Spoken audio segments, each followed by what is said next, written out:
네, 하나님 말씀 누가복음 8장 40절부터 56절까지입니다. 좀 기니까 한 절씩 교독하겠습니다. 예수께서 돌아오심에 무리가 환영하니 이는 다 기다렸음이러라.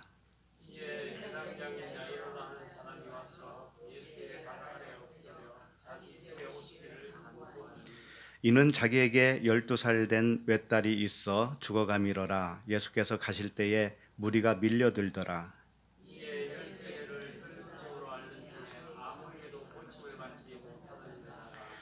예수의 뒤로 와서 그의 옷가에 손을 대니 혈루증이 즉시 그쳤더라.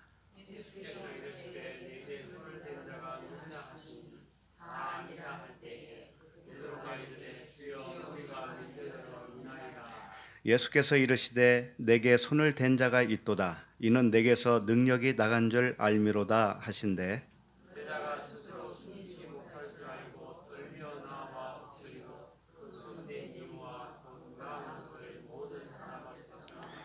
예수께서 이르시되 딸아 내 믿음이 너를 구원하였으니 평안히 가라 하시더라.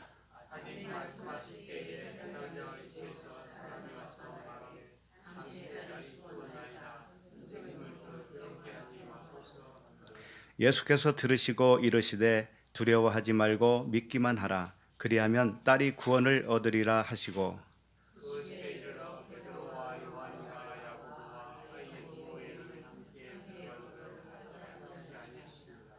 모든 사람이 아이를 위하여 울며 통곡하며 예수께서 이르시되 울지 말라 죽은 것이 아니라 잔다 하시니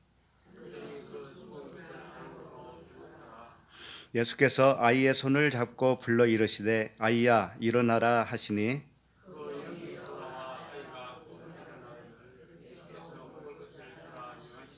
다 같이 그 부모가 놀라는지라. 예수께서 경고하사 이 일을 아무에게도 말하지 말라 하시니라. 아멘. 하나님 아버지 은혜를 감사합니다. 이 시간에 또 주님의 말씀을 듣고자 모였습니다. 주께서 우리의 눈과 귀를 열어주셔서 주님의 말씀의 진의를 깨닫게 하여 주시고 주께 영광 돌릴 수 있는 귀한 시간 되게 하여 주시옵소서. 예수 그리스도 이름으로 기도드립니다. 아멘. 우리 서로 인사 나누시죠. 안녕하세요. 반갑습니다. 오늘 처음 오신 분도 계신 것 같은데. 네. 예. 우리 큰 박수로 환영하겠습니다. 네, 잘 오셨어요.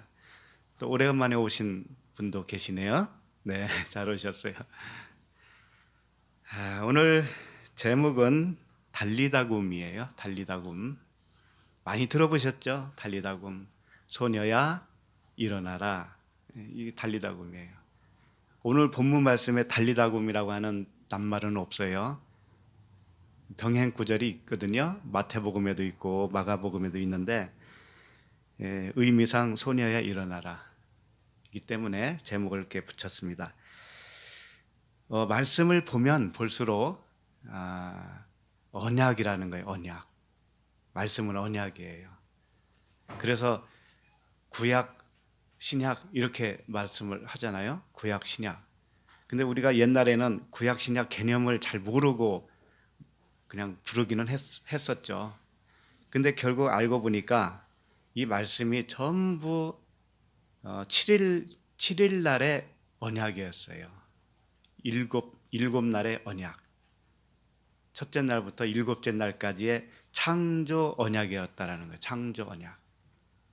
그래서 이 창조 언약이라고 했다라는 이유는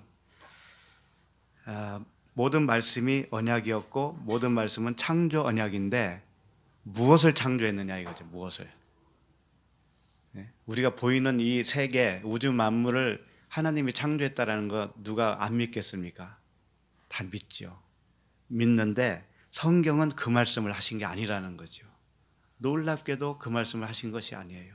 그럼 무슨 말씀 하셨을까요? 우리 내면에, 우리 각자에게 우리 내면에 마음 성전을 창조하겠다. 이것이 하나님의 말씀이에요.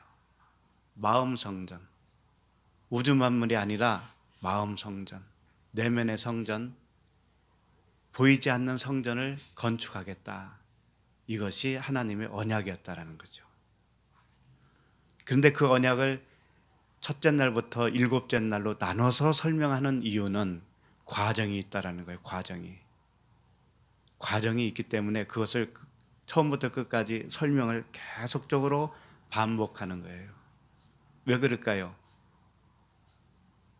우리가 무엇을 만들 때도 그렇잖아요. 무엇을 만들 때 과정이 있잖아요. 음식을 하더라도 과정이 있잖아요. 재료를 다듬고 씻고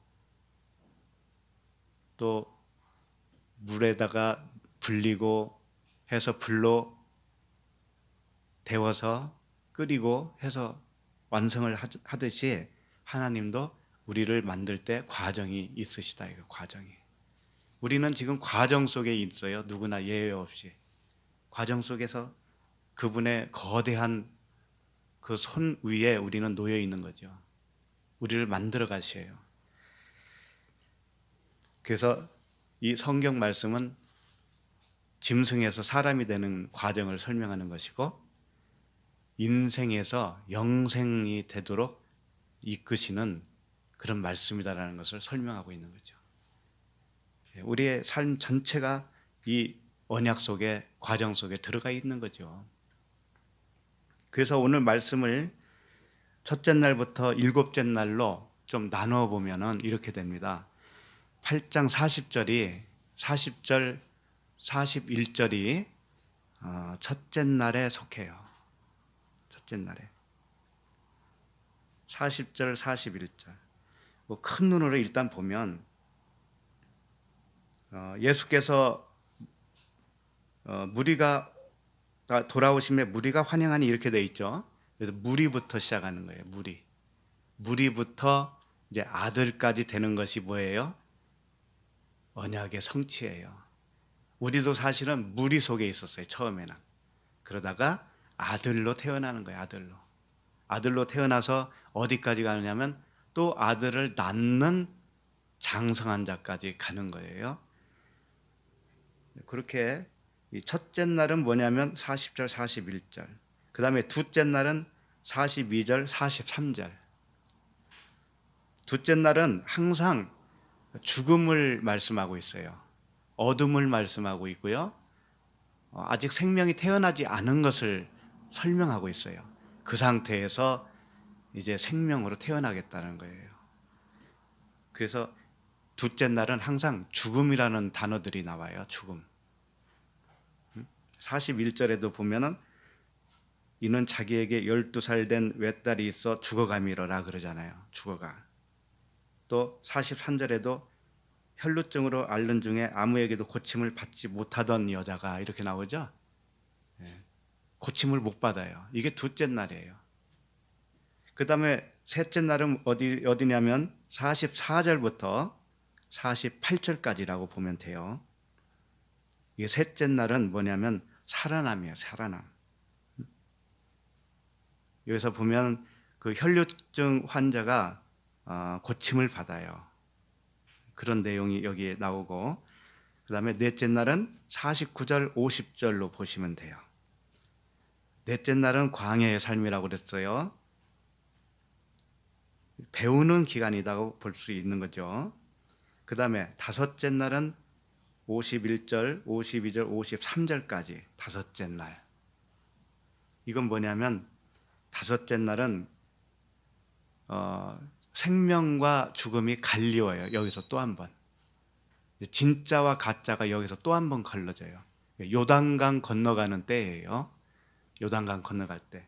광야에서 다 배우고 나서 생명만 요단강을 건너서 가나안으로 들어가요. 그 시점이 다섯째 날이에요. 그 다음에 여섯째 날 54절, 55절, 56절까지 오늘 말씀 끝절까지죠. 여기가 여섯째 날이에요. 이게 진짜 이제 사람이 된 겁니다. 짐승에서 사람으로 태어난 거예요. 그런데 일곱째 날이 있다라는 거예요. 그 일곱째 날은 9장 1절부터 6절까지에 해당돼요. 9장 1절부터 6절까지. 여기 보면은 제자들이 복음을 전합니다. 복음을 전할 수 있을 때가 아들남이거든요. 그때가 일곱째 안식이라는 거예요. 안식. 그때가 여기까지 다 가는 거예요. 이 과정을 끊임없이 설명하는 이유는 우리 각자가 지금 현 주소가 어디 있는가를 발견하기도 할 수 있는 거죠. 그래서 나는 지금 어디 지점에 와 있을까? 어느 지점에 와 있을까? 말씀을 보면서 확인을 하는 겁니다.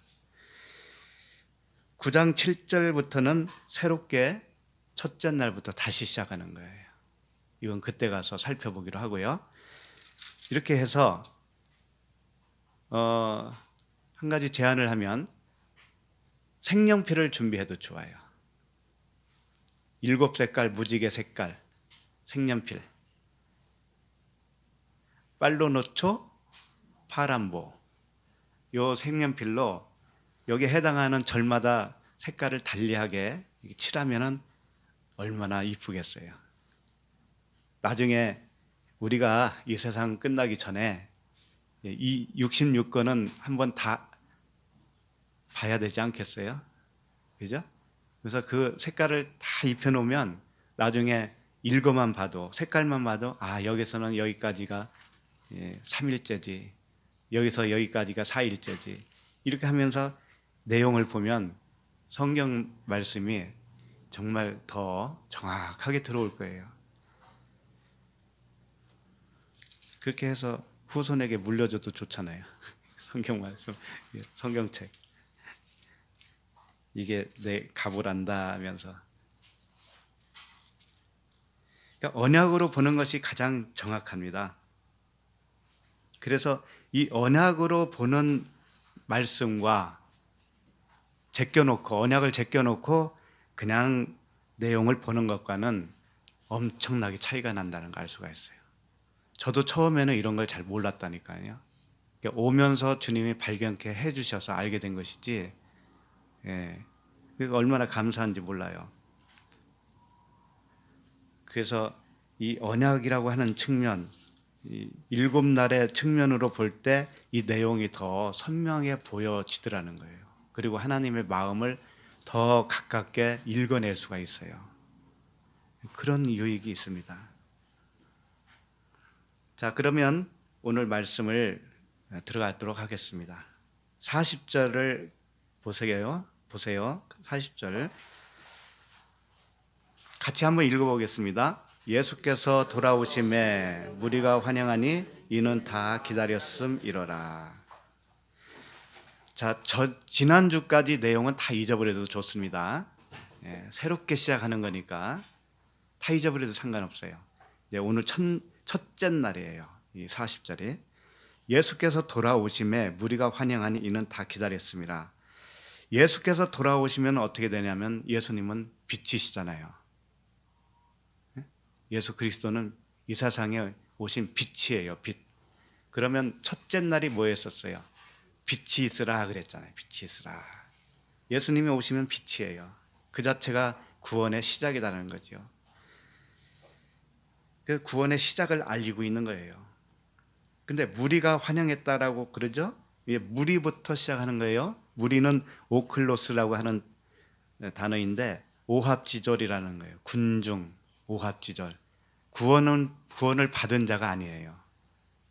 주님을 갈망하는 자이기는 하겠지만 구원받은 자는 아니에요. 그러니까 애굽의 이스라엘 백성들과도 같은 차원이에요. 애굽에서 이스라엘 백성들이 노예로 살면서 그 노역에 시달렸잖아요. 그래서 우리를 구원해 주세요라고 하는 외침이 있었죠. 그와 같은 상황이에요. 그래서 환영했다. 주님이 필요하다 이거예요. 주님이 필요하다. 우리를 구원시킬 주님이 필요하다. 이것을 깨닫게 된 것이 뭐냐면 무리다는 거예요. 무리. 이제 시작이에요.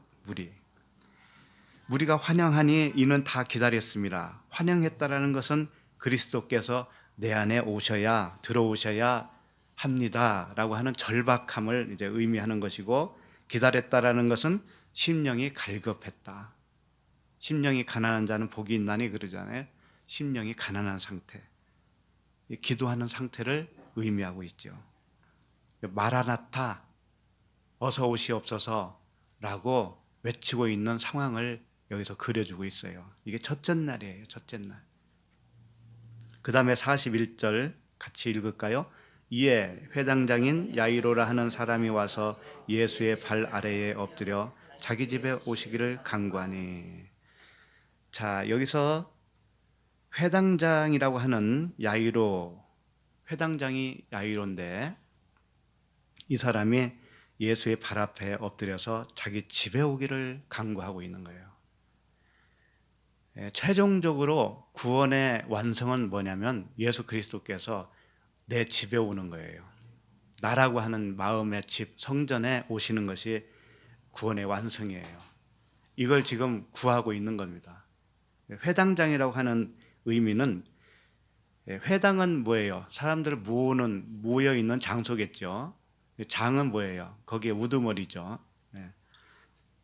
근데 왜 회당장이라고 하는 사람을 여기서 등극을 시키냐면은 회당이 곧 우리의 성전으로 보시면 돼요. 내 마음 성전. 여기에 우두머리예요. 내가 우두머리예요. 내가 우두머리인데 주님이 오시면 나라고 하는 우두머리가 바뀌어요. 내 머리는 날아가고 그분이 내 머리가 되어요. 그렇게 되기를 간구하고 있는 겁니다.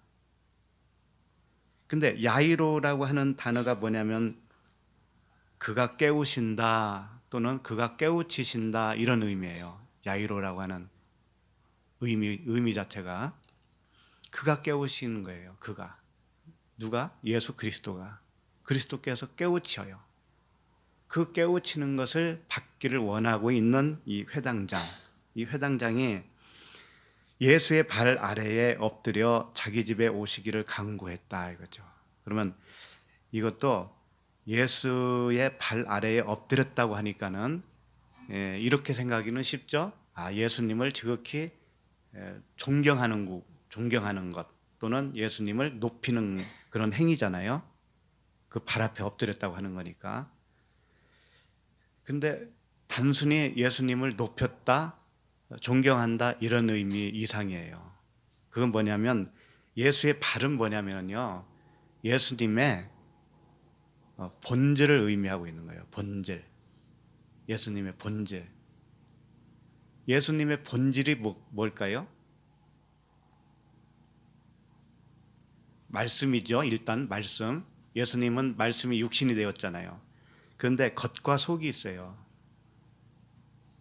예수님도 눈에 보이는 그 몸, 육체가 있고 그 마음이 있어요. 둘로 되어 있어요. 그런데 예수님의 발 아래에 엎드려 자기 집에 오시기를 간구했다는 건 뭐냐면 예수님의 발과 자기가 하나라는 것인데 예수님의 발 차원과 자기가 하나라는 거예요. 하나. 그 의미는 뭐냐면 예수님의 발은 죽어야 할 발로 오신 거예요. 죽어야 할 발. 여인의 후손이 뱀의 머리를 상하게 할 것이요. 뱀은 누구의 발꿈치를 상하게 한다고 그래요. 응? 여인의 후손, 그 다음에 뱀, 또 그러니까 발꿈치라고 하는 것은 야곱이기도 하잖아요. 야곱. 이것은 다 율법을 의미하고 있어요. 율법. 그러니까 율법이라고 하는 그 발꿈치로 오신 분이 누구냐면 예수님이셔요. 예수님. 그러니까 그 발 아래에 엎드렸다라고 하는 것은 회당장 자신이 그러는 거예요. 나도 주님과 함께 십자가에서 죽어야 할 죄인입니다. 라는 고백이에요. 그것이. 그러니까 주님과 함께 십자가에서 못 박혀야 할 자신을 여기서 표현하고 있는 거예요. 그렇게 해야 내 집으로 오실 수가 있기 때문에 그래요. 예수님과 자기가 죽어야 자기 집에 올 수가 있는 거예요. 그분이. 그런 의미가 여기에 담겨 있어요. 자, 그다음에 이게 이제 첫째 날이라 이거예요. 이렇게 된다, 될 것이다 라고 약속을 이미 첫째 날에서 딱 해주시는 겁니다. 그리고 나서 이제 과정을 설명해 주시는데, 둘째 날은 죽음이에요. 그렇게 죽음이 일어나야, 세례가 일어나야 그때부터 살아남이다 이거죠. 그래서 반드시 죽음을 거치게 됩니다. 이것이 둘째 날이고 물세례에 해당되는 거예요. 그럼 둘째 날 42절, 43절 같이 두 절을 읽어볼까요? 시작. 이는 자기에게 12살 된 외딸이 있어 죽어가미러라. 예수께서 가실 때에 무리가 밀려들더라. 이에 12해를 혈루증으로 앓는 중에 아무에게도 고침을 받지 못하던 여자가, 여기까지 되어 있죠. 자, 여기에 공통점이 있습니다. 공통점이 발견되는데, 12살 된 딸이죠. 12살. 그 다음에 12해 나오죠. 12해. 이게 같은 단어입니다. 12살이나 12해나 해가 그 살이에요. 몇 살 몇 살. 12해다 이거죠. 자, 그러면 이게 무슨 의미일까요? 고침을 받으면 12이라는 아들이 된다는 거예요. 그 야이로의 딸이 지금 죽어간다고 그랬죠? 고침을 받으면 12이라고 하는 아들이 되는 거예요. 딸이 아들이 되는 거예요. 딸은 여자는 생명이 없다라는 측면을 표현하기 위해서 여자라고 쓰는 거예요. 근데 이 고침을 받으면 12이 되는 거예요. 12. 그래서 이 이야기가 끝나고 나서부터는 12제자가 이야기가 나와요. 12제자. 12제자들이 복음을 전한다고요. 그래서 이제 여기 내용이 두 가지의 큰 사건이 나오지요. 하나는 12살 된 야이로의 딸이 곧 살아나는 이야기. 그 다음에 뭐예요? 12해를 혈루증으로 앓는 그 병자가 고침을 받는 이야기. 이 두 가지가 나온다고요. 이 두 가지 사건이 나오는데, 사실은 이 사건을 사람은 다르고 표현은 다르지만 같은 내용을 하고 있다라는 거예요. 같은 내용. 다시 말하면 이런 거예요. 혈루증 여인이 고침을 먼저 받아요. 이것은 야이로의 딸 집으로 가는 중간에 그런 일이 발생하죠. 먼저 고침을 받아요. 이것을 물세례로 보는 거예요. 물세례. 셋째 날에 홍해를 건너와서 우리가 한번 태어나요. 거듭남이 뭐라고 그랬어요? 물과 성령으로 거듭난다고 그랬죠? 처음에 물로 거듭나는 거, 물로. 그 다음에 야이로의 딸이 살아나는 건 뭐냐면 성령과 불로 살아나는 거예요. 다시 태어나는 거예요. 그런 측면으로 이 두 가지를 설명하고 있다. 사람은 다르고 내용은 다르지만 물세례와 불세례를 설명하고 있다. 그런 측면으로 보면 유익합니다.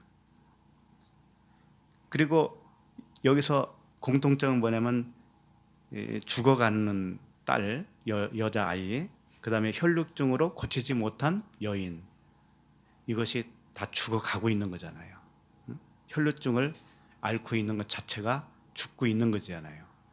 같은 지금 여기서 물세례의 측면을 설명하고 있어요. 그러면 죽어간다는 건 뭐냐면 내가 죽었다라는 것을 발견하면 죽음이에요. 내가 병자라는 걸 발견해야 병자가 되는 거예요. 그것이 세례예요. 물세례. 내가 죄인이다라는 것을 발견할 때 내가 죄인이 되듯이 병자라는 것을 발견해야만이 병자예요. 우리들은 영적으로 봐서는 잘 모르잖아요. 육신적으로는 건강해도 영적으로는 정말 혈류병 환자인지 야이로의 딸같이 죽어가는 사람인지 알지 못하잖아요.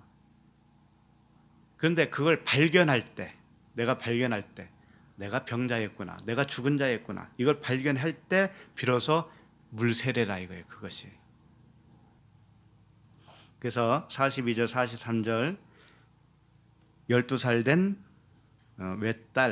외딸이 죽어가고 혈루병 환자 여인이 고침을 받지 못하고 죽어가고 있는 거예요. 이제 여기까지 보시고 셋째 날 이제 44절부터 48절까지입니다. 그러니까 44절을 일단 보면 예수의 뒤로 와서 그의 옷가에 손을 대니 혈루증이 즉시 그쳤더라. 이렇게 되어 있어요. 자, 혈루증이 뭡니까? 혈루증은 피가 흐르는 병이에요. 유출병이에요. 유출병. 피는 뭘 상징을 하고 있죠? 생명이죠. 생명을 흘리고 있다. 생명이 떨어지고 있다. 몸에서 나가고 있다.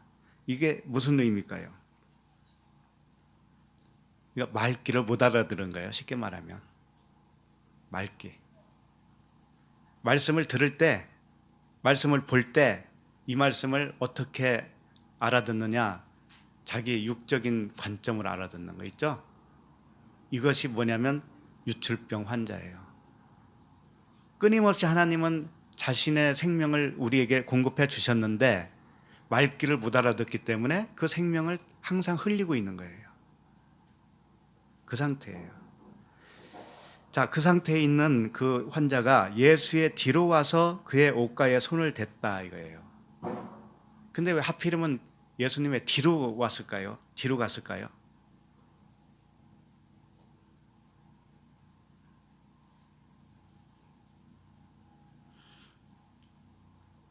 왜 뒤로 왔느냐? 예수님의 앞과 뒤가 있어요. 예수님의 앞과. 그 의미가 뭔지 아세요? 예수와 그리스도잖아요. 예수는 율법을 의미한다면 그리스도는 진리를 복음을 설명하고 있어요. 그러니까 뒤로 왔다라는 것은 뭐냐면 예수, 그 겉사람, 율법, 십자가에서 못 박혀야 할 그 예수, 육체 예수, 율법 이것과 자신을 일치시키는 행동이에요. 자신을 일치시키는 행동. 그러니까 유출병 환자는 나는 당신과 함께 하나로 죽어야 됩니다. 라고 하는 것을 깨달은 사람이에요.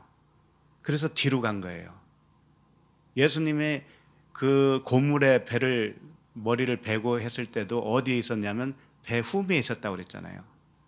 그와 같이 예수님의 뒷부분은 항상 십자가에 못 박힐 그 육체 예수를 의미하고 있어요. 그리고 이 표면을 의미하고 있어요. 말씀의 표면. 그러니까 나는 육신의 생각으로 말씀을 표면으로밖에 볼 수 없었던 나입니다. 그러니까 나의 눈을 열어주세요. 나의 귀를 열어주세요. 나는 이 표면이 거쳐야 할 사람입니다. 이거 십자가에서 못 박혀야 할 사람입니다. 이것을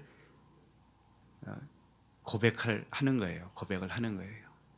그래서 예수님과 예수님 육체와 하나가 되는 겁니다. 그래서 뒤로 가서 뭘 했냐면 그의 옷가에 손을 댔다고 이렇게 되어 있어요.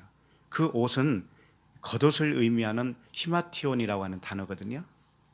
겉옷. 이 겉옷은 이 겉옷가라고 그랬죠. 또 겉옷가. 가는 이 끝을 말하는 거예요. 겉옷이 이렇게 길게 되어 있는데 그 끝부분 그 부분이 터치했다라는 거죠. 그럼 그 의미가 뭘까? 이런 의미가 있어요. 이 겉옷가라고 하는 것은 이 옷술을 의미해요. 옷술, 끝단, 옷술. 마태복음 23장 5절에 이런 말씀이 있어요. 그들의 모든 행위를 사람에게 보이고자 하나니 곧 그 경문띠를 넓게 하며 옷술을 길게 하고. 자, 바리새인에게 주님이 하신 말씀인데 이게 율법의 외식을 의미하고 있어요. 외식. 경문띠를 넓게 하며 옷술을 길게 하고 이것은 사람에게 보이기 위한 외식이라는 거예요. 외식을 의미하고 있는 거예요. 그러니까 이 혈루증 환자가 예수님의 겉옷가를 만졌다라는 건 뭐냐면 나는 외식하는 환자입니다. 그것을 고백한 거나 마찬가지예요. 나는 외식하는 바리새인과 다를 바가 하나도 없습니다. 이것을 고백한 거라고요. 그랬더니 혈루증이 즉시 그쳤더라. 혈루증이 즉시 그쳤어요. 생명이 빠져나가는 그 질병이 이제는 스톱된 거예요. 이제 더 이상은 외식을 안 하게 된 거죠. 말귀를 이제는 알아듣기 시작을 한 겁니다. 자, 45절로 갑니다. 읽어볼까요? 예수께서 이르시되 내게 손을 댄 자가 누구냐 하시니 다 아니라 할 때에 베드로가 이르되 주여 무리가 밀려들어 미나이다. 네. 이제 예수님이 내게 손댄 자가 누구냐, 손댄 자가 있다 분명히 이거잖아요. 네. 그런데 베드로는 뭐라고 했어요? 아예 손댄 자가 뭐 있겠어요. 무리들이 막 밀어서 누군가가 그냥 부딪힌 거지요. 이렇게 대답한 거지요. 근데 일단 여기서 이 무리에 대해서 조금 살펴볼 게 있습니다. 무리. 우리가 처음에는 무리로 시작했죠. 40절에 보면 무리들이 어떤 상태에 있는가를 좀 볼 수가 있어요. 40절에 보면 무리가 환영하고 기다렸죠. 그 다음에 42절을 보면 무리가 밀려들더라 이렇게 되어 있어요. 그 다음에 45절에 보면 무리가 밀려들어 미나이다 이렇게 되어 있어요. 응? 지금 45절 보고 있잖아요. 베드로가 무리가 밀려들어 미나이다 이렇게 되어 있어요. 그럼 밀려든다 이게 무슨 뜻이냐면은 심프니고라고 하는 단어인데 뭐냐면 질식시킨다고 하는 의미예요. 질식시키고 그 사이다 두고 이렇게 외워싸는 거예요. 외워싸서 숨이 막히게 하는 거예요. 그러면 무리가 밀고 밀려들면서 밀고 이런 이 표현들이 무엇을 의미할까요?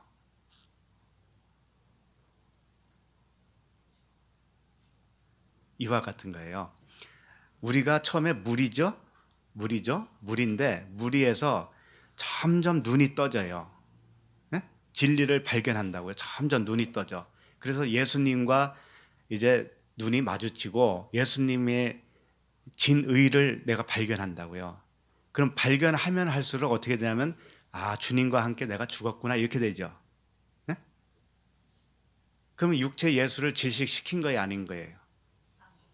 질식시키고 있는 거잖아요. 그래요. 그것을 표현하고 있다고요. 뜬구름없이 뭐 베드로가 무리가 와서 미는데 예수님 그것도 못 차례 몰라요. 이런 얘기겠어요, 이게? 말씀 하나하나가 다 진리입니다. 그러니까 결국은 뭐냐면 내게 손 댄 자나 밀고 들어온 물이나 같다라는 거예요, 틀린다라는 거예요? 같다라는 거예요. 그걸 알려주고 싶은 거예요.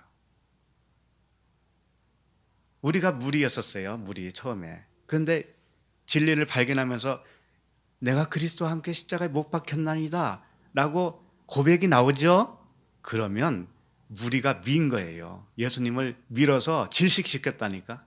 예수님을 죽이신 거예요. 십자가에 못 박혔다고요. 나와 그분이 함께 못 박은 거죠. 이것을 다른 측면으로 내게 손을 댄 자가 누구냐, 그 한 사람으로 표현하는 거예요. 무리가 민 것과 여인이 겉옷을 만진 것과는 같은 의미라 이거죠.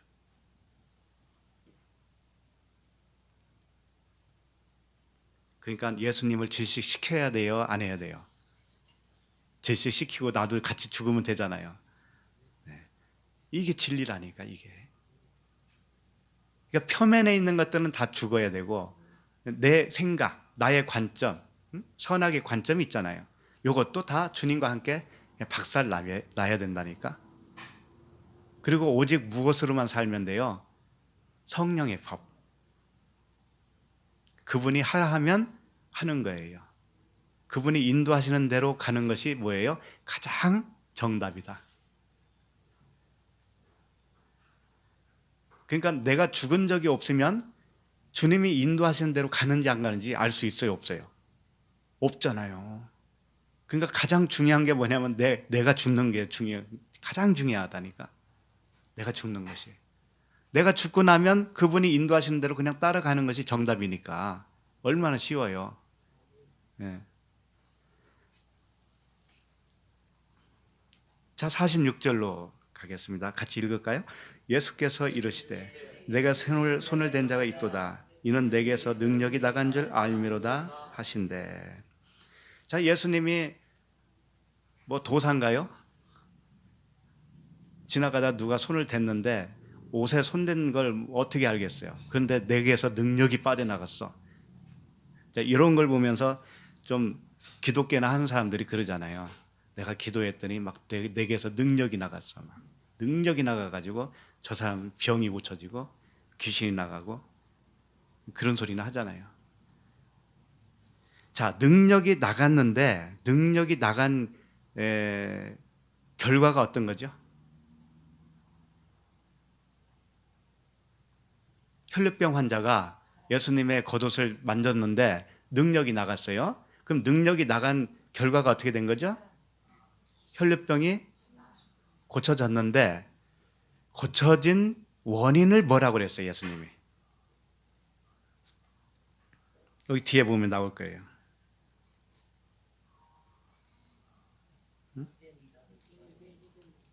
그렇죠. 네 믿음이 너를 구원하였다 그랬잖아요. 그러니까 결국은 능력이 나가는데 무엇가 나갔다라는 거예요? 믿음이 나간 거예요, 믿음이. 능력을 대단한 거라고 생각하지 마요. 근데 대단하죠. 믿음이라고는 하니까는 별로 대단치 않다고 생각하는데 혈류병 환자가 고침을 받은 원인이 뭐냐면 믿음으로 구원받았다라는 거잖아요. 믿음으로. 그러면 능력이 나간 것도 뭐예요? 믿음이 나갔다라는 거잖아요. 그렇게 봐야 돼요. 그렇게. 이 능력, 디나미스를 믿음과 동일시하는 거예요. 그러면 믿음이 뭐냐 이거죠. 피스티스, 믿음. 피스티스, 믿음이 뭐예요? 믿음은 이 맹신하고는 틀려요. 맹신. 그리고 그냥 때려 맞히는 거 이런 거 있죠. 그렇게 될 줄로 믿습니다. 뭐 이런 거 있잖아요. 될지 안 될지도 모르면서 일단 선포해 보면은 이제 그게 믿음인 줄 알고 감기가 나을 줄로 믿습니다. 그러면 시간이 지나면 그 다 낫잖아요. 믿음은 뭐냐면 설득되어지는 걸 말하는 거예요. 설득되어져서 내가 나에게 들어온 확신을 말하고 있어요. 설득되어진 것. 그러니까 우리가 말씀을 이렇게 듣잖아요. 그러면 그래 맞아. 이 말씀이 그 말씀이 맞아. 라고 하는 것이 나를 설득해 주시는 뭔가가 있어요. 성령께서 그걸 해 주시는 거예요. 우리 안에서. 예. 그럴 때 생긴 믿음. 이게 믿음이에요. 그러면 자기 안에서 일어난 믿음인가요, 그게? 아니죠. 외부에서 들어온 거예요. 예수님께서 나간 능력이 뭐냐면 그 설득되어지는 말씀이에요, 말씀. 그 말씀에 의해서 설득되어지면 그 사람 안에서 믿음이 그 사람이 소유하게 돼요. 그 소유된 믿음이 되는 거예요. 그래서 내 믿음이 너를 구원하였다 할 때 그 믿음은 소유격으로 돼 있어요. 그러니까 주님으로부터 나온 그 믿음을 자기가 소유했단 말이에요. 그 믿음으로 구원받았다 이거지. 네 믿음 하니까는 나에게서 유발된 그런 믿음 그게 아니라는 거예요. 그러니까 여기서 손을 댄 자가 있는데 주님이 이미 작업을 해 놓으셨어요. 혈류병 환자에게 주님은 이미 작업을 해 놓으시고 말씀을 주시고 설득되어지게 함을 통해서 얻어진 믿음이 그 여자에게 있었다 이거예요. 그래서 그 여자가 겉옷만 만져도 구원받을 것 같다라고 하는 믿음이 이제 생긴 겁니다. 그렇게 된 거예요. 그래서 믿음은 그냥 생기는 게 아니에요. 믿음은 어떻게 생긴다고 그래요? 들음에서 난다고 그러잖아요. 믿음은 들음에서. 그러니까 내 안에서 나오는 게 아니고 들었을 때 나오는데 그 들음은 어떤 말씀이라고 하던가요? 그리스도의 말씀. 그리스도의 말씀은 이 표면의 말씀이 아니고 표면 안에 있는 이면의 말씀. 우리에게 하나님 언약으로 주시는 그 말씀. 언약이에요, 언약. 자, 47절 읽겠습니다. 여자가 스스로 숨기지 못할 줄 알고 떨며 나와 엎드려 그 손댄 이유와 곧 나은 것을 모든 사람 앞에서 말하니, 이렇게 되어 있습니다. 여자가 스스로 숨기지 못할 줄을 알고, 그러니까 말씀이 들어오잖아요. 그 믿음의 말씀, 그리스도의 말씀이 들어오면 숨길 수가 없습니다. 사람은 숨길 수가 없어요. 그리고 말씀이 숨겨지지가 않아요. 그 사람에게서 어떤 형태로든지 간에 표현되어지게 되어 있어요. 그걸 의미하고 있고요. 그러니까 말씀은 생명이고 빛이잖아요. 그 빛이 들어왔으면 빛이 이렇게 나오게 되어 있어요. 누구나 그래요. 그래서 달라진 모습이 숨겨질 수가 없어요. 그 떨며 나와 엎드려, 이 표현은 뭐냐면 자기의 육신의 생각이 떨어져 나갔다라고 하는 표현이에요. 귀신이 나갈 때 어떻게 해요? 떨고 소리 지르고 그러잖아요. 그게 뭐냐면 율법이 복음으로 바뀌는 것을 말하고 있는 거예요. 내 육신의 생각이 성령의 생각으로 바뀌어요. 이 바뀔 때 이것을 떤다 또는 엎드렸다. 엎드린다는 것은 깨졌다라는 거거든요. 꺾였다. 내 의지가 꺾였다. 내 의의가 꺾였다. 그런 의미의 표현들이에요. 육신의 생각이 떨어져 나가고 꺾인 것을 의미한다. 그 손댄 이유와 곧 나은 것을 모든 사람 앞에서 말하니, 이것은 복음을 듣고 깨닫게 되면 말을 할 수밖에 없다라고 하는 것을 표현해 주고 있습니다. 누구든지 그렇습니다. 우리가 복음을 깨닫게 되고 새 생명을 받게 되면 어떤 형태로든지 간에 글로 표현하든지 말로 표현하든지 행동으로 표현하든지 그 삶이 변화된 모습으로 표현하든지 다 표현되게 되어 있어요. 그래서 사람들이 알아차립니다. 그걸. 이상하다고 느껴지기도 하겠죠. 사람들은 그거 모르니까, 생명을 잘 볼 줄 모르니까 뭔가 변하기는 변했는데 저 사람 참 이상해, 이렇게 하죠. 자기가 이상한지 모르고. 자, 48절 읽겠습니다. 예수께서 이르시되 딸아 내 믿음이 너를 구원하였으니 평안히 가라 하시더라.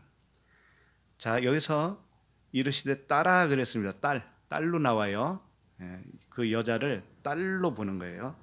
내 믿음이 너를 구원하였으니, 아까도 말씀드렸지만 내 믿음은 소유격으로 되어 있습니다. 소유된 믿음이에요. 예수님으로부터 능력이 나왔죠. 그 설득되어진 그 능력의 말씀이 자기에게 믿음으로 소유가 된 거예요. 이 믿음이 너를 구원하였다, 이겁니다. 자, 넷째 날, 이제 그 다음부터는 넷째 날이에요. 자, 49절 읽겠습니다. 아직 말씀하실 때에 회당장의 집에서 사람이 와서 말하되 당신의 딸이 죽었나이다. 선생님을 더 괴롭게 하지 마소서. 아직 말씀하실 때 그랬죠. 이 아직 말씀하실 때라는 것은 뭐냐면 그 여인과, 혈류병 여인과 말씀을 나누고 있을 때 그렇다는 거죠. 그렇죠? 그러니까 이 혈류병 환자를 고치는 상황은 지금 야이로의 딸 집으로 가고 있는 도중입니다. 광야에, 말하자면 광야에서 생명을 살렸어요. 살렸을 때 바로 그때예요. 그때 어디서 사람이 왔어요? 회당장의 집에서 사람이 왔죠. 그러니까 혈류병 환자가 고침받을 때 주님의 어디를 만졌어요? 겉옷을 만졌죠. 겉옷가를. 이것은 율법이라고 했잖아요. 율법과 하나가 되어서 죽는다는 의미였잖아요. 근데 회당장 집에서 나왔다라는, 사람이 나왔다라는 의미는 뭐냐면 이제 안에서 나온 거예요. 안에서. 이제 안으로 들어가겠다, 이런 뜻이에요. 안에서 사람이 와서 어떤 기별을 하는 거예요. 집에서. 그러니까 이렇게 보시면 돼요. 야이로의 딸은 가나안에 있는 자라고 보면 돼요. 가나안에 있는 자, 가나안 안에. 그 혈류병 환자는 광야에서 한번 살아났어요. 그러면 두 번째는 어디서 살아나야 되냐면 광야에서 살아나야 돼요. 아니요, 가나안에서. 가나안에서 살아나는 거예요. 요단강을 건너서. 그러니까 요단강 건너갈 때는 이스라엘 백성이 1세대는 다 못 들어갔잖아요. 2세대만 들어갔잖아요.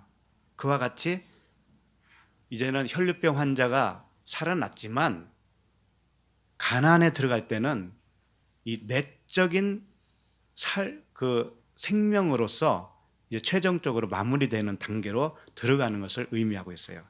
그래서 아직 말씀하실 때에 회당장의 집에서 사람이 왔다라고 하는 것은 동시적인 사건을 지금 여기서 전개하고 있잖아요. 동시적인. 이게 다시 말하면 이런 거예요. 광야에서 혈류병 환자가 고침을 받았죠. 살아났죠.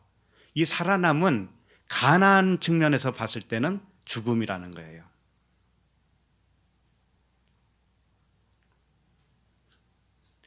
물 세례를 받고 우리가 한번 살아나요, 처음에. 그러면 불 세례 측면에서는 아직 죽어 있는 거예요. 그걸 의미하고 있다고요. 광야에서 살아났어도 가나안에 못 들어간 사람들이 절반이나 되죠. 그거와 같이 살아나기는 살아났지만 가나안에서 안식하는 측면으로 보면 아직 안식이 아니잖아요. 들어가기 이전에는. 그러니까 그걸 죽음으로 보는 거예요. 야이로의 딸이 죽어 있다. 이렇게 보는 거죠. 이게 동시적인 사건이에요. 동시적인 사건. 그러니까 혈류증 환자가 살아나는 것과 가나안에서 야이로의 딸이 죽어 있는 것과는 같은 의미를 가지고 있다. 그러면 이게 다 완성이 되려면 어떻게 되냐면 야이로의 딸이 살아나야 된다. 그런 의미예요. 그러니까 많은 사람들이 모르고 있는 것이 뭐냐면 우리가 신앙생활 처음 할 때 하나님을 알았다고 하면서 신앙생활을 합니다. 수십 년 해요. 그거 자체를 생명의 완성으로 본다라는 거예요. 그렇지가 않아요. 반드시 주님은 언약이기 때문에 가나안까지 끌고 갑니다. 죽기 전에 끌고 가요. 그러나 어느 분의 그 질문처럼 그러면 그런 가나안에 들어가는 어떤 사람에게 들어가는 그 표적이 없고 그런 상황이 없으면 없다가 그냥 죽으면 어떻게 됩니까? 라고 하는 질문이었어요. 그 질문 나올 수 있잖아요. 예. 우리가 교회를 다녔는데 이 복음을 듣지도 알지도 못한 채 그냥 죽어버리면 어떻게 되느냐 이거잖아요. 그래서 나도 대답하기가 참 어려워요. 그런 부분이. 근데 어쨌든 하나님이 하신 거기 때문에 정말 물세례를 받고 그분이 광야에서 살아났다면 반드시 가나안에 들어갈 겁니다. 그거밖에는 대답할 수가 없어요. 그런데 가나안에 들어간 적이 없고 이 세상을 마감한다라고 한다면 그 사람은 처음부터 살아난 게 아니었어요. 그렇게밖에 볼 수 없어요. 처음부터 살아남이 아니라니까요. 그분은 살아난 것 같이 신앙생활을 한 것처럼 보여도 그건 그냥 종교생활이었다 이거예요. 종교생활이었어요. 그러다가 생을 마감할 수가 있다 이겁니다. 그래서 말씀은 항상 이 언약의 말씀이고 7날 측면으로 우리에게 설명을 계속 해주시잖아요. 그러면 이것 이상 도대체 말씀을 우리에게 하는 게 없어요. 더 이상 말씀은 항상 이 말씀밖에 안 해요. 첫째 날부터 7째 날 안에 내용이 다 들어있잖아요. 그걸 반복적으로 설명할 뿐이지 여기서 다른 거 찾을 수가 없다니까. 아무리 해봐도. 그런데 다른 것을 원하시는 분들은 도대체 뭐냐 이거죠. 뭘 더 원하시냐 이거죠. 도대체. 말씀의 끝이에요. 이게 끝. 더 이상 없어요. 없어. 아무리 봐도 하나님은 똑같은 말씀을 언약으로 해주셨어요. 다른 것으로 말씀을 전한다면 전하는 자도 사람의 교훈으로 전하는 것이고 다른 것을 받고자 하는 그것도 자기가 사람의 교훈으로 받겠다라는 거예요. 그러면 가나안에는 못 간다니까요. 가나안에는. 말씀을 통해서 가는 거잖아요.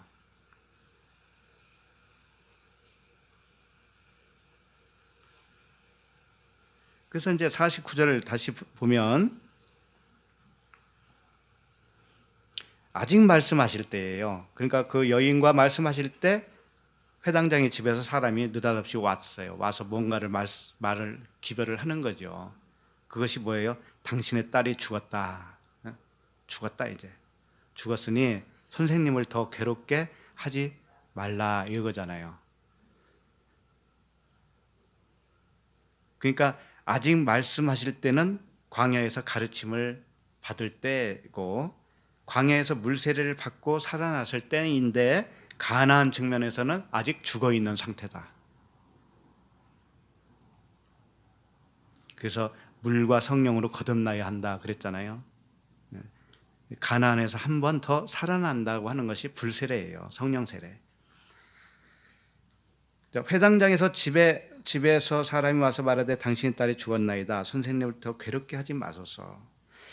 선생님을 괴롭게 하지 말라는 의미는 뭐냐면 예수님이 광야에 있을 때는 선생님인 거예요.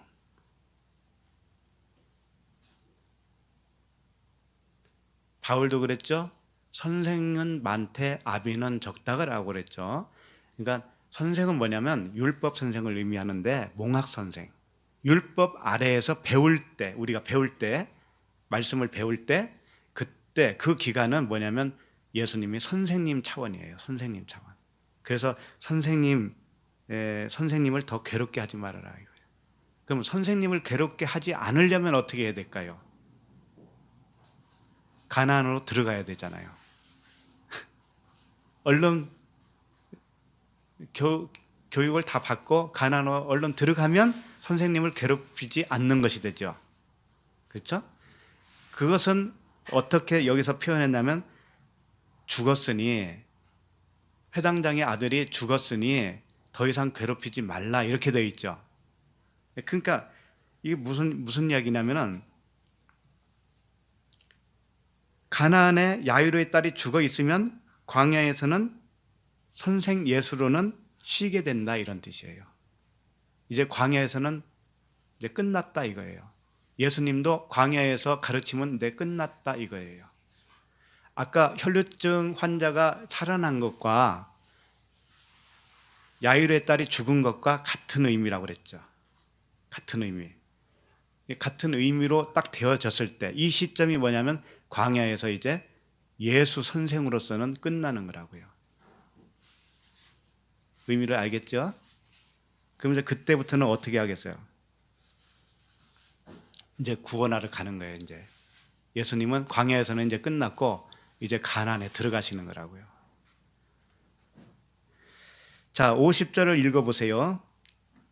예수께서 들으시고 이르시되 두려워하지 말고 믿기만 하라. 그리하면 딸이 구원을 얻으리라 하시고 예수께서 들으시고 이르시되 두려워하지 말고 믿기만 하라. 이제 믿기만 하면 어떻게 되는 거예요? 딸이 구원받는 거죠. 이제 그것만 남은 거예요. 이제 근데 여기서 믿기만 하라. 믿음이라고 하는 단어를 혈루증 환자에게는 피스티스라는 단어를 썼었는데 여기서는 피스튜예요. 피스튜가 뭐냐면 같은 믿음이라는 뜻인데 피스튜는 뭐냐면 설득당하다 이런 뜻이에요. 설득당하다. 그러니까 혈류병 환자는 어떻게 고침을 받았냐면 피스티스, 네 믿음이 너를 구원하겠다 그랬죠? 소유격으로 되어 있는 그 믿음, 예수님으로부터 능력이 빠져나가서 오게 된 그 믿음으로 구원을 받았죠. 이게 물세례란 말이에요. 이게 물세례. 그런데 이제 야이르의 딸이 살아나는 그 믿음은 어떤 믿음이어야 되냐면은 광야에서 모든 것을 다 배우고 스스로 자기 안에서 설득되어진 것을 말해요. 피스티스나 피스튜나 비슷하긴 한데 차원이 좀 높아진 차원으로 말하고 있는 거예요. 그러니까 홍해를 건널 때는 어떻게 해요? 하나님이 물을 완전히 다 걷어내고 건너가라고 말씀하셨다면 요단강을 건너갈 때는 어떻게 해요? 물이 넘치는데 발로 물을 밟고 딛는 순간 물이 쫙 갈라졌단 말이에요. 이런 차원의 차이라는 거죠. 믿음은 믿음인데 다른 차원을 말하고 있어요. 그래서 믿음으로 믿음에 이르게 하나니, 이런 말씀이 있죠. 예. 광야에서 다 배워서 이제 설득이 완전히 되어져서 그리스도가 내 안에 쏙 들어온 거예요. 완전 재림을 하신 거예요. 임하심, 강림하신 거예요. 그 상태의 믿음을 말하고 있어요. 그 믿음이 딸이 구원을 받는다 이거죠. 그러니까 말씀에 의해서는 내 의가 완전히 목배임을 당하고요. 그 말씀 그리스도께서 온전하게 내 안에서 그분만 살아가는 상태, 이 상태에 있을 때 그 믿음이 야일의 딸을 구원한다. 이런 의미예요. 다음 절은 정말 이제 요단강을 건너가는 시점을 말하고 있어요. 다섯째 날 51절부터 53절까지인데 한번 읽어볼까요? 51절. 그 집에 이르러 베드로와 요한과 야고보와 아이의 부모에는 함께 들어가기를 허락하지 아니하시니라. 자, 가나안에 가려면 요단강을 건너가죠? 요단강에 건너갈 때는 아무나 못 건너가요. 그래서 여기 보면 그 집에 이르러 베드로와 요한과 야고보와 아이의 부모 외에는 함께 들어가기를 허락하지 아니하시니라. 아무나 못 들어가는 거예요, 이제는. 이 12 제자들도 있었을 것이고 많은 무리도 같이 왔을 거 아닙니까? 근데 12 제자 중에서도 베드로, 요한, 야고보 밖에는 못 들어간다 이거예요. 허락하지 않는다 이거죠. 이게 무슨 의미겠습니까? 광야에서는 오합지졸로서는 다 죽어야 되는 거예요. 내 의가 죽고 육신의 생각이 다 심판을 받아서 다 떨어져 나가야 돼요. 그 관점이 떨어져 나가요. 여러분 그렇게 되셨습니까? 안 됐으면 아직 요단강 못 건너간 거예요. 되셨으면 할렐루야. 할렐루야죠. 네. 네. 그러니까 성전이 될 자격이에요. 이제 가나안에 가면 성전이에요. 성전. 마음 성전이 완성이 되어지는 거예요. 근데 무리에서 제자로 이렇게 만들어지는 과정이죠. 이 언약이. 그러니까 우리들도 전부 다 그런 상황 가운데에서 내가 이제 요단강을 건너가야 돼요. 그러면 여기서 베드로, 야고보, 요한, 아이의 부모 이 4명만 들어가게 되는 거죠. 왜 그럴까? 왜? 근데 딱 요 4명만 들어갔다라는 의미라기보다는 그 이름값이 있다라는 거예요. 이름값. 한번 보세요. 베드로는 뭐예요? 반석이죠. 페트로 반석. 그리스도. 그러니까 그리스도라고 하는 반석이 되어지면 어떻게 되는 거? 어디 들어갈 수 있어요? 가나안에 들어갈 수 있죠. 그 다음에 야고보는 뭐냐면 야고보와 요한은 형제예요. 형제. 야고보가 형이고 요한이 동생인데요. 항상 이 같이 다녀요. 이 베드로, 야고보, 요한은 주님이 겟세마네 동산에서 기도하실 때도 요 3사람만 데리고 가요. 변화산에도 요 3사람만 데리고 간다고. 이게 의미가 있지 않겠어요? 예. 베드로는 그리스도를 의미하고 야고보는 발꿈치를 잡은 자. 야곱이에요. 야곱. 쉽게 말하면 야곱. 야곱이 약복강을 건너서 어떻게 돼요? 무얼로 변하던가요? 이스라엘로 이름이 변하죠? 그와 같이 야곱은 이 요한과 형제라고 그랬잖아요. 그러니까 에서와 야곱과 같은 그런 관계예요. 에서로 죽고 야곱으로 살아나는 것 같이 여기서 야고보와 요한은 야곱으로서는 죽어야 되는 거예요. 야곱으로서는 죽고 요한이라고 하는 은혜, 요한이 은혜거든요. 은혜 또는 사랑, 그 내적 아들로 다시 태어나는 거예요. 그리스도라고 하는 내적 아들로 다시 태어나는 것을 여기서 의미해요. 그래서 야고보와 요한은 항상 짝을 이뤄서 같이 어디든지 가는데 사도행전에 보면 야고보가 제일 먼저 순교를 하지요. 12 사도 중에 제일 먼저 죽어요.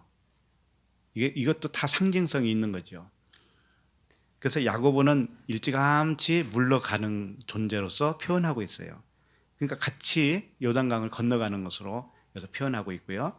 아이의 부모는 뭐냐면 믿음을 상징하고 있죠.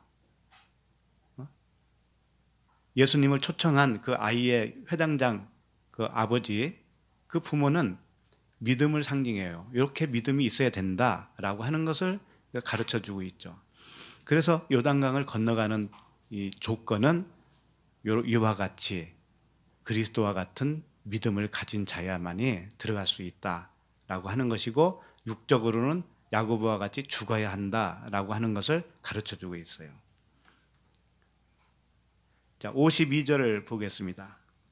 모든 사람이 아이를 위하여 울며 통곡하며 예수께서 이르시되 울지 말라, 죽은 것이 아니라 잔다 하시니. 겠습니다. 여기서 여기도 이제 다섯째 날이에요. 요단강 건너가는 거예요. 갈라진다고 그랬죠. 요단강 건너갈 때는 갈라져요. 뭐가 갈라져요? 육신의 생각과 성령의 생각이 딱 갈라지는 거예요. 육신의 생각은 이제 죽어요. 그러니까 여기서 울며 통곡하는 자들이 누구겠어요? 나의 육신의 생각이죠. 나의 관점으로는 하나님을 영접할 수도 없고 굴복할 수도 없어요. 사람의 생각은. 그게 죽어야 되는 거예요. 그러니까 이 울며 통곡하는 자들은 무엇을 상징하고 있냐? 지금 어떤 상태를 상징하고 있냐면 야이로의 딸이 죽었다라고 단정을 짓고 있는 거죠. 그렇죠? 야이로의 딸이 죽었다라고 단정을 짓고 우는 거잖아요. 통곡하는 거죠. 그런데 예수님은 뭐라고 말씀하셨어요? 찬다. 죽는 게 아니고 잔다. 이거죠. 그러니까 우리들도 가난에 들어가느냐 마느냐의 그 기준이 어디에 있느냐면 죽으면 사는 것인데, 우리가 죽는다 그러잖아요. 십자가에 죽는다. 이것은 실제 죽는 것이 아니고 잔다라고 하는 측면으로 이해를 해야 되는데, 이런 거예요. 잔다라고 하는 의미는 뭐냐면 휴식을 취한다, 안식을 취한다, 그런 의미입니다. 그러니까 십자가에서 죽으면 안식이다. 십자가에서 죽으면 휴식이라고 하는 잠이다. 이게 잠이야. 근데 그렇게 보지 못하는 사람들은 뭐냐면 내가 죽으면은 어떻게 살아? 세상 재미도 없을 텐데. 이렇게 생각한다고요. 이제 끝났다 생각한다고요. 진짜 안식이 기다리고 있는데 그걸 믿음으로 볼 수가 없으니 내 의지대로만 사는 게 좋다 이거죠. 끝까지 내 의지대로만 살아야 되겠다 이거죠. 이것이, 이런 생각이 뭐냐면 가나안을 못 들어가게 하는 것이다. 그거예요. 주님이 보는 관점은 죽음이라고 하는 것은 휴식이고 안식이다, 잠이다 라고 선포를 해주시는데, 사람의 생각은 뭐냐면 죽음은 끝났다, 재미도 없다, 무슨 재미로 사냐, 다 뺏길 것 같다, 가난하게 될 것 같다, 병들 것 같다, 이렇게 생각하는 거예요. 근데 절대 그렇지가 않다라는 거죠. 주님은 우리에게 좋은 걸 주시기 위해서 말씀을 하시는데 우리는 그걸 못 받아들이는 육적인 생각이 있다 이거죠. 그걸 버려야 돼. 그걸. 세상 관점으로 이렇게 돼야 잘 되지, 저렇게 돼야 잘 되지 라고 하는 나의 관점이 있잖아요. 천만의 말씀이라고요. 주님은 뭐라고 말씀하세요? 너는 그렇게 생각하냐? 좋은 직장 다녀야 되고 좋은 배우자 얻어야 되고 그렇게 생각하니? 오늘 밤 너 데려가면 어떻게 되냐? 오늘 밤 너 데려가면 너 장가 갈 수 있냐? 시집 갈 수 있냐? 잘 살 수 있냐? 도대체 네 생각이 뭐야 그게? 흙이잖아, 흙. 찌끄리잖아. 그런 거예요. 그렇게 차이가 나는 거예요. 그래서 모든 것은 주님에게 달려 있어요. 모든 것은 아버지의 주권에 있다. 우리는 턱 막히고 산다. 네. 자, 여섯째 날은 이제 54절부터인데요. 56절, 이제 2절 남았습니다. 3절 남았어요. 54절 읽겠습니다. 예수께서 아이의 손을 잡고 불러 이르시되 아이야 일어나라 하시니. 예수님이 그 죽은 아이를 일으키는 순서가 있죠. 아이의 손을 잡았어요. 손을 잡고 말씀을 하셨어요. 일어나라고. 이렇게 이 두 가지 동작이 있죠. 이 손은 뭐냐면 손의 상징은 뭐냐면 항상 능력을 의미하죠. 능력. 말씀의 능력, 일하는 손. 그러니까 아이의 손은 아무것도 아닌 죽음이죠. 그러니까 우리로 말하면 내가 십자가에 이미 죽었다라고 하는 것을 받아들이는 것을 의미해요. 받아들여요. 예수 그리스도와 함께 십자가에 못 박혔나니 이걸 받아들이는 겁니다. 받아들이고 내 의로 살려고 하지 않는 그 방향성을 의미하고 있어요. 그랬을 때 내 손은 죽은 손이죠. 이때 주님의 능력의 손이 나를 잡아요. 그러면 그 손이 주님의 손이 내 손이 되는 거예요. 그리고 불러 이르시되 일어나라. 이게 불러라고 하는 단어가 포네오라고 하는 단어인데 포네가 뭐냐면 음성이에요. 음성. 하나님의 음성, 아들의 음성. 빛으로 오는 음성을 의미하고 있어요. 빛의 음성. 그 빛의 음성을 듣고 일어나는 거예요. 일어나라가 뭐냐면 에게이로라고 하는 단어인데 이건 예수님이 부활했다 할 때 쓰는 단어예요. 에게이로. 살아났다, 일어났다.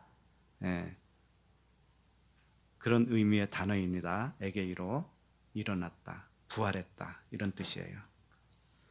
자, 55절. 그 영이 돌아와 아이가 곧 일어나거늘 예수께서 먹을 것을 주라 명하시니 그 영이 돌아왔다고 하는 것은 그 영이 뭐냐면 푸뉴마예요. 푸뉴마. 그러니까 드디어 가나안에서 혈루병 환자라고 봐도 돼요. 혈루병 환자도 이 야이로의 딸이 갔다라고 그랬잖아요. 그러니까 광야에서 한번 살아난 그 혈루병 환자가 이제 그 생명이 흐르는 거 빠져나가는 것이 멈췄잖아요. 그 상태에서 다시 푸뉴마가 돌아오는 거예요. 푸뉴마, 성령. 이게 마지막인 거예요. 성령이 우리 안에 들어오는 거예요. 우리 안에. 밖에 계시다가 우리 안에 들어오는 거. N 성령이라고 그러죠. 이 상태가 뭐냐면 구원의 완성이다라고 하는 거예요. 그러니까 그 영이 돌아왔다 이거죠. 그 영, 푸뉴마가 돌아왔어요. 그 아이가 곧 일어나거늘 예수께서 먹을 것을 주라 명하시니 이 먹을 것은 뭐겠어요? 새로운 양식이죠. 새로운 양식. 하늘의 새로운 양식, 복음, 진리의 말씀을 주어라. 이런 뜻이에요. 이 부분이 마가복음 5장 41절에서는 이렇게 되어 있습니다. 그 아이의 손을 잡고 이르시되 달리다굼 하시니 번역하면 곧 내가 네게 말하노니 소녀야 일어나라 하심이라. 소녀가 곧 일어나서 걸으니 나이가 12살이라 사람들이 곧 크게 놀라거늘 이렇게 되어 있어요. 그러니까 12살 된 소녀. 왜 12살로 설정을 해놓으셨을까요? 이제 아들 됐다 이거예요. 아들.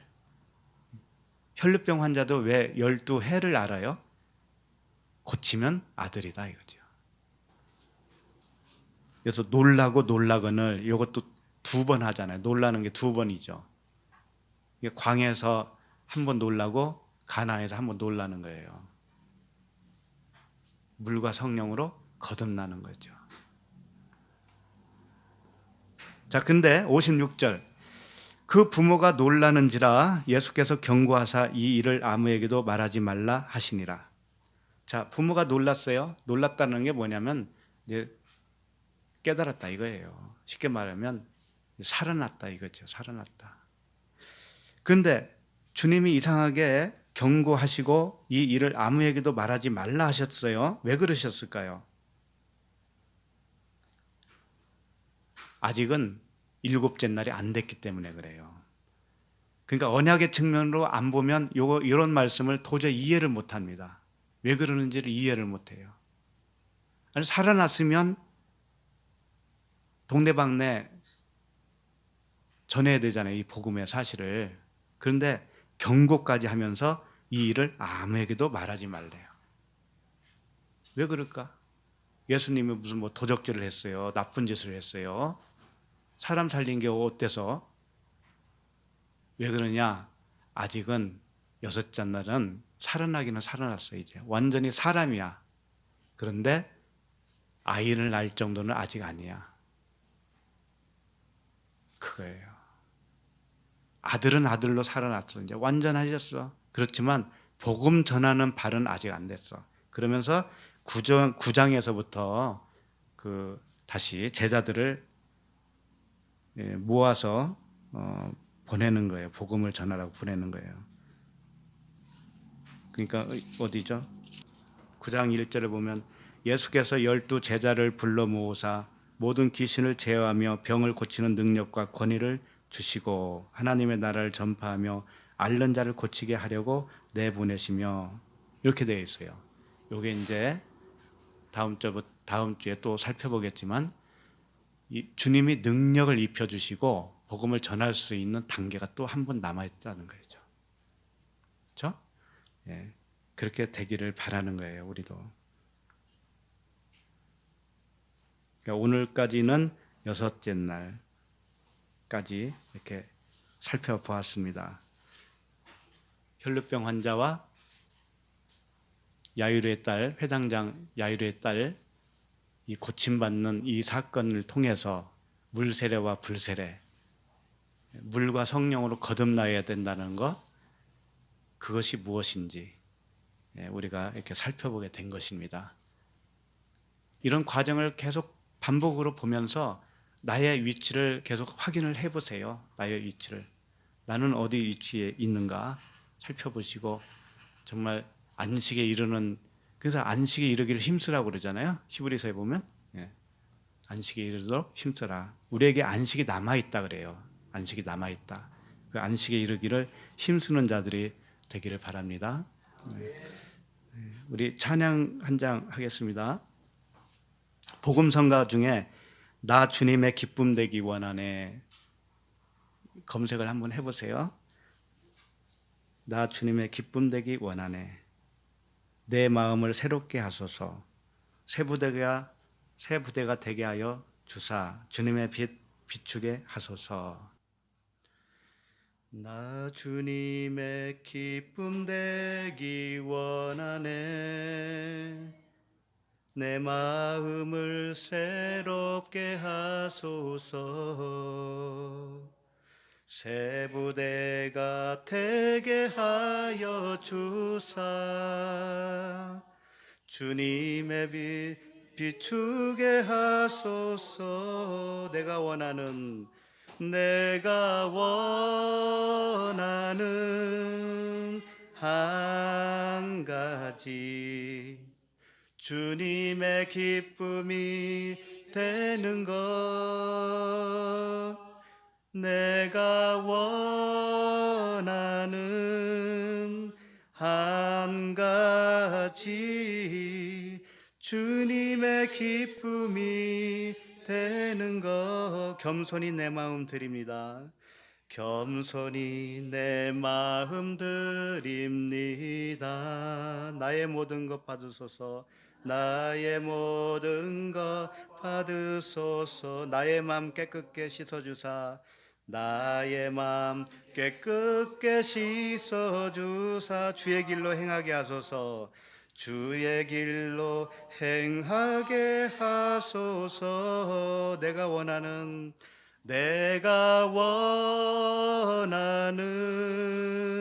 한 가지 주님의 기쁨이 되는 것. 내가 원하는 한 가지 주님의 기쁨이 되는 것. 오늘은 기도할 때 주님이 가르쳐 준 기도 한번 해보시겠습니다. 그 제주도에서 주기도문이라고 하는 그 짧은 강의를 했죠. 한 30분밖에 안 되니까 그 말씀을 좀 다 들어보시고 주기도문의 진의를 좀 알으셨으면 좋겠어요. 그래서 주기도문을 우리가 그냥 외우는 것처럼 하더라도 우리의 이면에서는 해석이 되어져야 돼요. 새롭게. 그런 차원에서 주기도문을 한번 함께 드리겠습니다. 하늘에 계신 우리 아버지여, 이름이 거룩히 여김을 받으시오며 나라의 임하옵시며 뜻이 하늘에서 이룬 것 같이 땅에서도 이루어지이다. 오늘날 우리에게 일용할 양식을 주옵시고 우리가 우리에게 죄 지은 자를 사하여 준 것 같이 우리 죄를 사하여 주옵시고 우리를 시험에 들게 하지 마옵시고 다만 악에서 구하옵소서. 대개 나라와 권세와 영광이 아버지께 영원히 있사옵나이다. 아멘.